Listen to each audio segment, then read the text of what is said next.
টেডভাইজার টক্সে আগামী পর্বে আমাদের সঙ্গে থাকছেন WBCS এক্সিকিউটিভ মিস্টার সৈকত গুহ।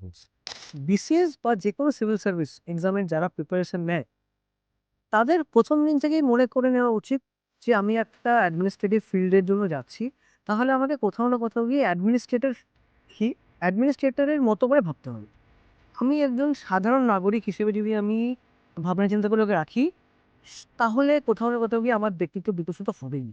ধরো কম্পিটিটিভ ইনস্টিটিউটগুলো হতে পারে বা প্রচুর প্রাইভেট জবস, সেইটা করেও কিন্তু পড়াশোনা করা সম্ভব। টু বি ভেরি অনেস্ট, কারণ আমি 2020 থেকে আমি এই যে বর্তমান ইনস্টিটিউটটার সাথে আমি যুক্ত, এবং আমাদের প্রচুর ওয়ার্ক প্রেশার। আমাদের 9টা থেকে 6টার একটা ডিউটি আছে, 9টা থেকে 6টা আমাকে কাজ করতেই হবে। আমাদের ক্লাস নিতে হচ্ছে, ক্লাস নেওয়া মানে আমাকে মেটেরিয়ালস ডেভেলপ করতে হচ্ছে এবং তার জন্য আমাকে নিজেকে রেডি হতে হচ্ছে। আমি তার ফাঁকেও কিন্তু আমি চেষ্টা করেছিলাম যে প্রতিদিন অ্যাটলিস্ট 1 থেকে 2 ঘন্টায় বের করবো পড়াশোনা করার জন্য। আমি একটা লাইব্রেরিতে সেখানে গিয়ে পড়তাম, সেখানে আরও কিছু স্টুডেন্ট পড়তো, তাদের মধ্যে দুজন এই বছরই মানে আমার সাথেই সাকসেস পেয়েছে।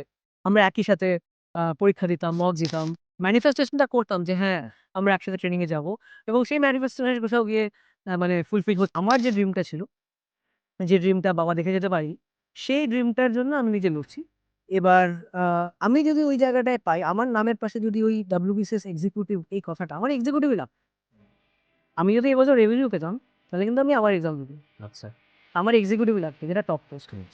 মিস্টার সৈকত গুহর জার্নি, তার প্রিপারেশন, তার স্টোরি জানতে হলে এবং তার কাছ থেকে দারুণ দারুণ টিপস পেতে হলে জুড়ে থাকুন আমাদের পেজ টেডভাইজারের সঙ্গে এবং দেখতে থাকুন টেডভাইজার টক্স।